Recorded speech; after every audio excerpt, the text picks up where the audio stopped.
देखो सबसे पहले ये कीप द्वारा जो है ना हम इसमें डालते हैं एथिल अल्कोहल।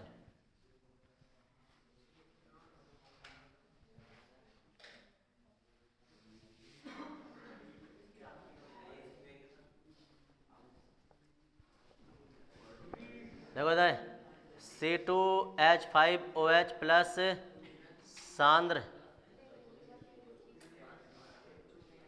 H2SO4 का मिश्रण इसमें होता है। ये तुम्हारा होता है थर्मामीटर। क्यों डालते हैं? नहीं, ना भी डालें तो भी बन तो जाएगा, लेकिन डालते क्यों हैं वो कारण पूछना ना, डालते क्यों हैं? क्योंकि ये टेम्परेचर का खेल है इस वाले इसमें। अगर इसमें टेम्परेचर जरा सा भी थोड़ा सा बढ़ गया ना तो डाई एथिल ईथर बनने के बजाय एथिलीन बन जाएगा। इसलिए थर्मामीटर डाल कर ऐसा नापा जाता है कि इसमें रीडिंग इसकी गड़बड़ तो नहीं चल रही है। ठीक है, इसके बाद जो है थर्मामीटर हो गया है। ये कौन सा? ये तो ठीक है। ये ऊष्मक होता है, ऊष्मक, कम से कम बालू ऊष्मक टाइप से होता है ये। देखो ये होता है संघनित्र। जब तुम प्रैक्टिकल में ये बना के लेके जाओगे ना तो बहुत बार एग्जामिनर क्वेश्चन ये पूछ लेता है कि बताइए जल जो है वो नीचे से प्रवाहित करे हुए ऊपर को निकल रहा है, जबकि अच्छा ये होता है कि ऊपर से डालते नीचे को निकल जाता। जल हमेशा संघनित्र में, ऐसा पता नहीं कितने बच्चों से क्वेश्चन पूछ लिया है वाइवा में, आपसे पिछली बार आके बताते हैं कि सर जी हम तो सारी चीज़ें पढ़ के गए थे, परिभाषा परिभाषा सब पढ़ गए, उसने तो चित्र देख के पूछा कि जल नीचे से क्यों डाल रहे हैं, इधर से ऊपर से क्यों नहीं डाला। तो इसका कारण होता है क्योंकि जब यहाँ से हम इसे डाई एथिल अल्कोहल और सांद्र H2SO4 के मिश्रण को गर्म करना स्टार्ट करते हैं ना तो डाई एथिल ईथर बन जाता है। जब बनता है ना तो वाष्प के रूप में बनता है वो। वाष्प के रूप में जब यहाँ ला के करते हैं ना तो वो गर्म होता है, उसे ठंडा करना जरूरी होता है क्योंकि 140 डिग्री पर कोई चीज़ गर्म हो रही है। तो यहाँ अगर जो हम उसे ठंडा करते हैं वो डाई एथिल ईथर इसमें आके नहीं मिल रहा है, वो नलकी के थ्रू जा रहा है। हमें नल की ठंडी करनी है, नल की ठंडी करनी है। तो अगर हम ऊपर से पानी डालेंगे ना तो वो पानी यहाँ से गिरेगा और सीधा यहाँ आके निकल जाएगा। ये कोना और ये कोना बच जाएगा, यहाँ पानी पहुँच ही नहीं पाएगा क्योंकि उसके कारण ऊपर से डालेंगे यहाँ गिर जाएगा। जबकि अगर हम नीचे से पानी डालेंगे ना तो पूरा भरता हुआ चलेगा ऐसे करके, जब तक ऊपर तक नहीं भर जाएगा तब तक ऊपर को निकलेगा नहीं। तो हमेशा पूरी नली को ठंडा करने के लिए पानी नीचे से प्रवाहित किया जाता है, ये कारण होता है इसका। डाई एथिल ईथर और नॉर्मल और चीज़ें बनाने में अंतर ये होता है कि डाई एथिल ईथर ज़्यादातर मूर्छा वाली चीज़ होती है, नशा वशा और इसका होने के चांस रहते हैं, इसलिए कहीं भी लीकेज ना हो। ये बंद पैकिंग के थ्रू इसे निकाला जाता है, बंद पैकिंग के थ्रू ही इसमें उसमें पात्र में एकत्रित किया जाता है। यहाँ निर्वात होता नहीं है क्योंकि वायु से क्रिया करके ये कुछ और ये ऑक्सीकृत हो जाता है, तो इसलिए इसमें से ऑक्सीजन निकाल देते हैं। निर्वात पंप होता है ये, निर्वात पंप। यहाँ जो ये एकत्रित हुआ है, अब जैसे ये होता है ना वाष्प के रूप में रहता है, गर्म रहता है, तो इसे बर्फ द्वारा ना पात्र को ठंडा रखते हैं और ये बन गया तुम्हारा डाई एथिल ईथर।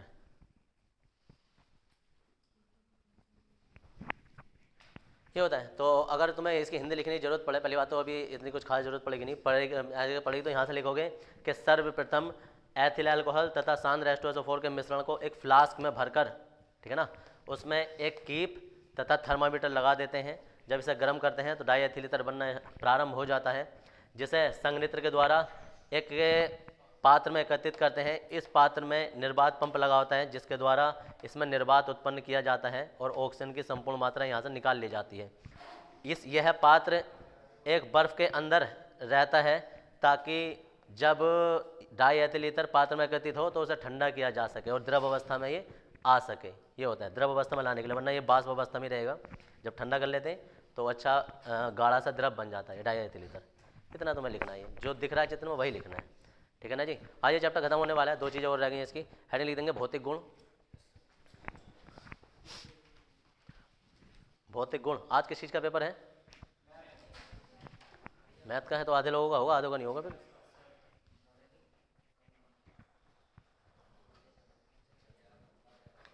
भौतिक गुण इसमें लिखेंगे, या नेम लिखे थे नंबर 1। अच्छा नाम भी लिखने हैं, नाम लिखो भाई।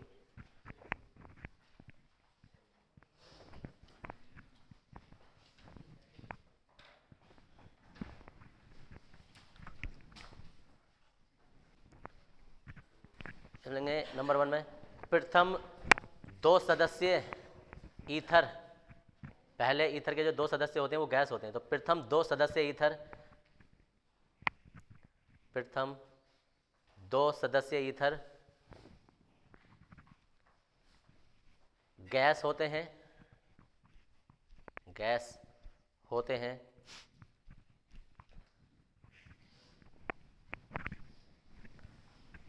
गैस होते हैं, और शेष अन्य बाष्पशील गंधयुक्त, बाष्पशील गंधयुक्त द्रव होते हैं। हल्की फुल्की गंध आई जाती है इनमें, गंधयुक्त द्रव होते हैं। मैक्सिमम ज़्यादातर ईथर द्रव ही होते हैं, गैस वैस इतने नहीं होते। मैथिल डाईमैथिल ईथर गैस होता है बस। नंबर नेक्स्ट, अणुभार बढ़ने पर इनके क्वथनांक बढ़ते हैं, अणुभार बढ़ने पर इनके क्वथनांक बढ़ते हैं।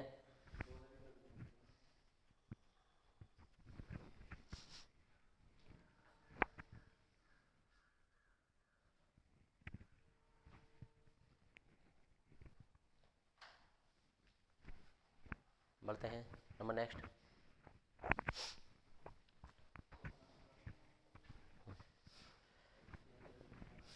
यह जल में, यह जल में विलय होते हैं,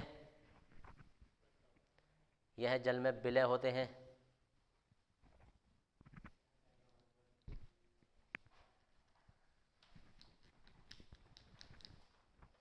हो गया, बस हेडिंग डालेंगे रासायनिक गुण।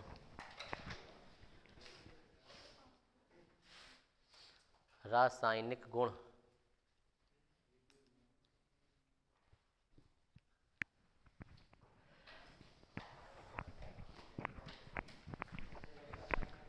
देखो भाई रासायनिक गुण जरा देखते रहो इधर, जरा ये अजीब और गरीब खेल है इसका। नंबर 1 रासायनिक गुण में है ना, HI से क्रिया है, HI से क्रिया।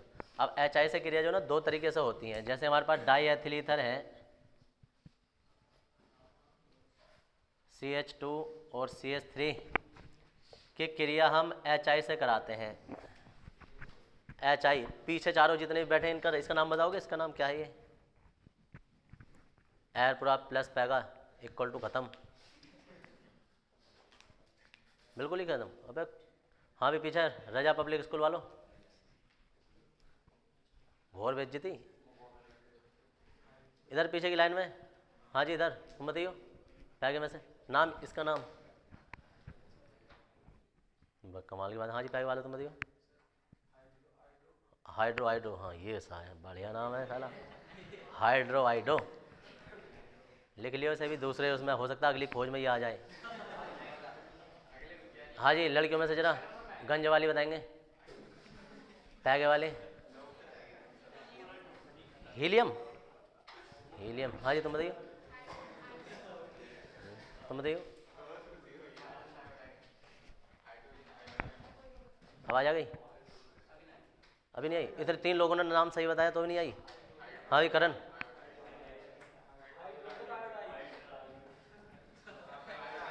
संधि विच्छेद करके अगर जो तुम पढ़ते ना तो भी नाम सही हो जाता है। ये हाइड्रोजन और ये आयोडाइड होता है, जैसे क्लोराइड होता है, ब्रोमाइड होता है। तो मैं कौन सी सेना है? बानर से भी खत्म सेना चल रही है तो हमारी, मतलब एक होते हैं बानर, उसमें से भी लंगड़े लूले अपंग बानर। क्या यार हद है भाई।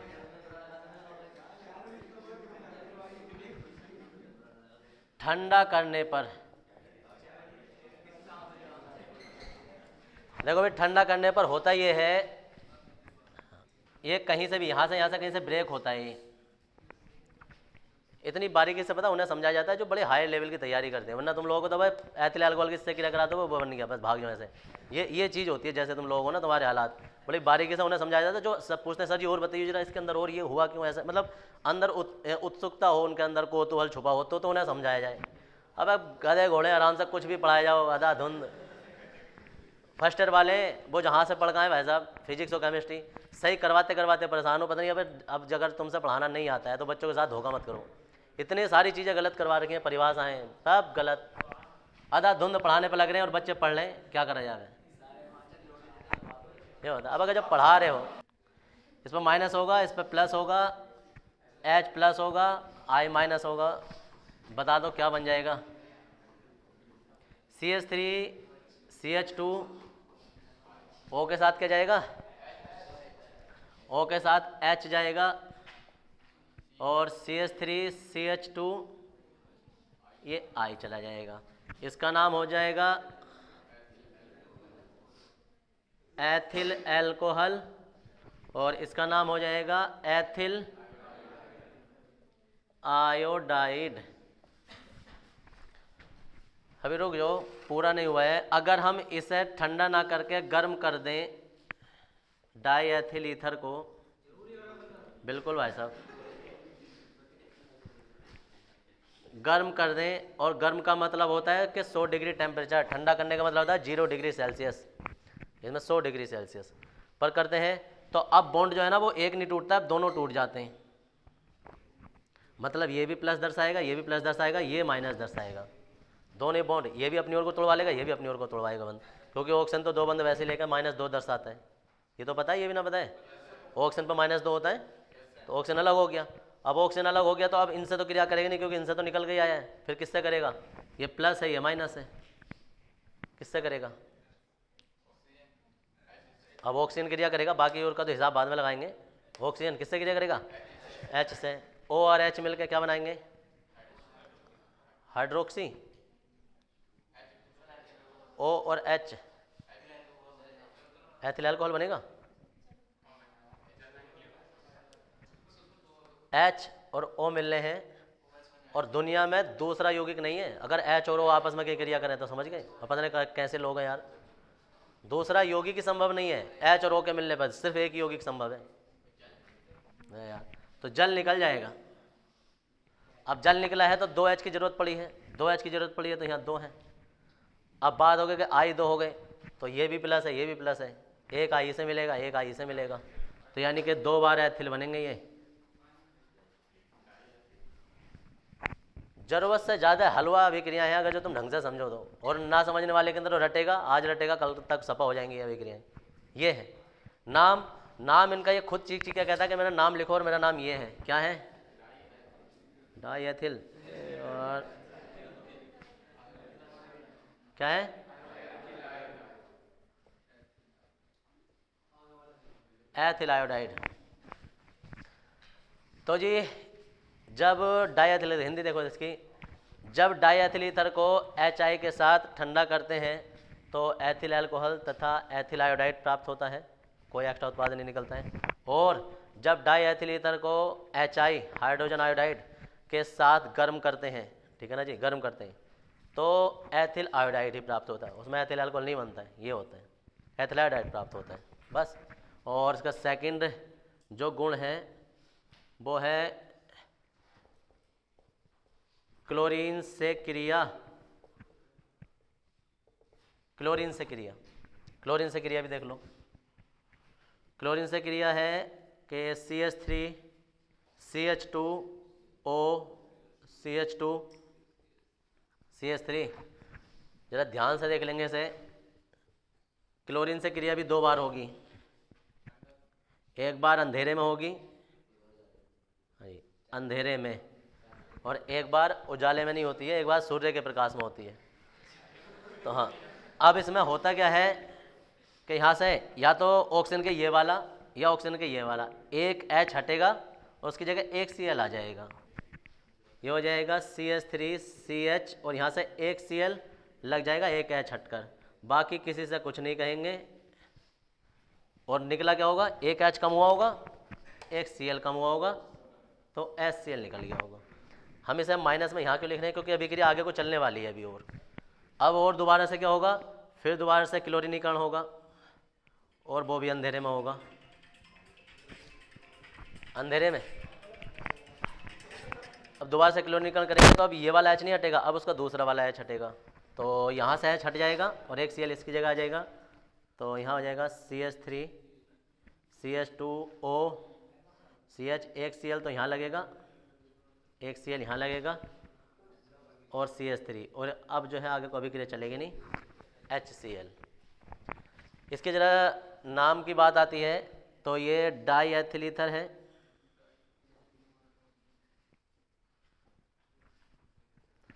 ये तो सबको पता है। यहाँ की बात करते हैं जरा, देखो भाई इधर ये ना, ये एक क्रियात्मक समूह ये है, एक क्रियात्मक समूह जो है ये पूरा ये है, ये जो ना OCH2 ये भी एक क्रियात्मक समूह है, ईथर वाला क्रियात्मक समूह। जैसे कि ऐसे समझो, जैसे एक CH पर एक और Br लग जाए, एक और Cl लग जाए, एक और Br लगा हुआ है, एक और Cl, तो Br की जगह यहाँ पूरा ये एक क्रियात्मक समूह लगा हुआ है। तो ऐसा है, तो नंबरिंग करेंगे 1 और 2। तो एक क्रियात्मक समूह तो ये बोला जाएगा, क्या है क्रियात्मक समूह? एथोक्सी। और एक है क्लोरो। अब इनमें ABCD का क्रम लगाएंगे, कौन से का नाम पहला आएगा? ABCD क्रम में जिसका नाम पहला आएगा उसका नाम पहले लिखेंगे। क्या आएगा पहले? एथोक्सी। एथोक्सी किस चीज से बनेगा? ये से बनता है एथोक्सी, ये से बनता है एथोक्सी, ऑलिफ से।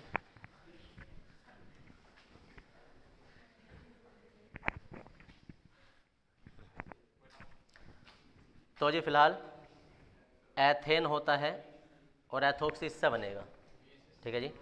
तो क्लोरो की बात कर रहे हैं हम पहले, तो यहाँ आ जाएगा देखो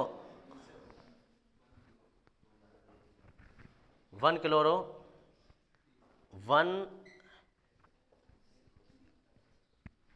एथोक्सी और 2 कार्बन के लिए एथेन। यहाँ हो गया पूरा। अब इसके नाम की बात कर लो जरा। अब इसमें किसी एक को तो तुम मान लो, अब हम इसकी IUPAC करना चाह रहे हैं, तो ये पूरे का पूरा जितना भी होगा ना, ये इतना जा, ये सब क्रियात्मक समूह की भांति कार्य करेगा। तो ये एथोक्सी भी है लेकिन साथ में क्लोरो भी है, मतलब इसकी अंदर से भी अलग से IUPAC करके देखो तो 1 पे क्लोरो लगा हुआ है, तो 1 क्लोरो एथोक्सी है पूरा, 1 क्लोरो एथोक्सी। ये एक क्रियात्मक समूह हो गया, जैसे BROR होता है, और एक ये है, तो 2 क्रियात्मक समूह है, बाकी नाम लिखेंगे IUPAC। तो IUPAC तो हम इसकी कर रहे हैं 1 और 2, तो हम 1 पर तो लिख रहे हैं क्लोरो, ठीक है जी, क्लोरो। और एथोक्सी ए से तो नहीं लिखेंगे, ई से लिखा जाएगा। 1 पे क्लोरो है, और अब इसमें जरा क्योंकि 2 क्रियात्मक समूह एक साथ आ रहे हैं ना, तो ब्रैकेट लगा के लिखेंगे 1 क्लोरो एथोक्सी, एथोक्सी, और नाम आ जाएगा IUPAC। देखो इसका नाम तो हमने ये लिख दिया, इसका नाम हमने ये लिख दिया, दोनों क्रियात्मक समूह हो गए ऐसा करके, बाकी एथेन आ गया, ठीक है जी। अब जैसे क्लोरीन की क्रिया हमने ये अंधेरे में की थी ना, अब सूर्य के प्रकाश में भी करेंगे।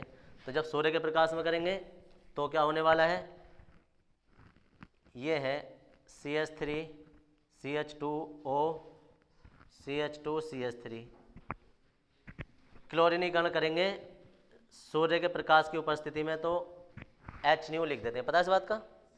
HNu का मतलब सूर्य का प्रकाश है। अब सूर्य के प्रकाश की पावर ये है कि जहाँ जहाँ H है वो सब एक एक करके H हटते रहेंगे और उनकी जगह एक एक Cl आता रहेगा। जैसे यहाँ से शुरुआत करेंगे हम, तो एक H हटेगा, उसकी जगह एक Cl आ जाएगा, अभिक्रिया यहाँ बन जाएगी। फिर अगली बार में यही दोबारा से H फिर हटेगा, फिर उसकी जगह दूसरा Cl आ जाएगा। ऐसे ही ये तीसरा H, फिर चौथा H, फिर 5, ऐसे ही अभिक्रिया तुम एक एक करके करना चाहोगे ना तो 10 बार होगी, क्योंकि 2 3 5 और 5 ये 10 H है, तो 10 बार अभिक्रिया होगी, 10 बार Cl रिप्लेस होगा, रिप्लेस करेगा उसे। तो हम 10 बार ना करके इसे एक ही बार लिख रहे हैं कि सारे के सारे H हट जाएंगे और सारे के सारे Cl आ जाएंगे उसकी जगह। तो ये C और Cl3, जैसे CH3 होता है, CCl2 O CCl2 और CCl3, यहाँ से एक का H हट रहा होगा, उसकी जगह एक Cl आ रहा होगा। तो जब एक H हट रहा होगा तो उस टाइम पर एक Cl बच रहा होगा H से क्रिया करने के लिए, समझ में आ रहा है? एक H हटा, उसकी जगह एक Cl आया, तो एक H और एक Cl ने मिलकर HCl बनाया होगा। ऐसे ये 10 H हटे हैं, तो ऐसे ऐसे 10 Cl बने होंगे,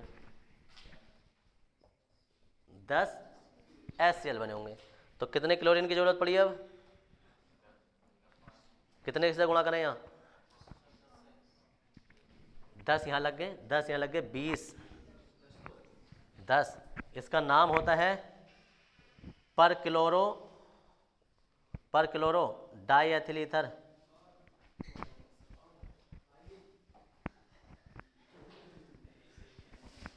पर क्लोरो शब्द जुड़ जाता है पर क्लोरो डाई एथिल ईथर। तो देखो 4 अभिक्रियाएं नजर आ रही हैं, लेकिन रियल में ये 2 अभिक्रियाएं हैं, एक बार ठंडा करने पर, गर्म करने पर, एक बार अंधेरे में और सूर्य के प्रकाश में। यहाँ तक करना होता है। और बात आ जाती है डाई एथिल ईथर का उपयोग। तो उपयोग जो होते हैं वो औषधि बनाने में, चिकित्सा में और सर्जरी वर्जरी करने में ये उपयोग होते हैं। कितना करना है, चैप्टर नंबर 11 तुम्हारे यहाँ खत्म होता है, कितना उतार लेंगे 2 बार। ब्लैक में फजर में अंधेरा होता है।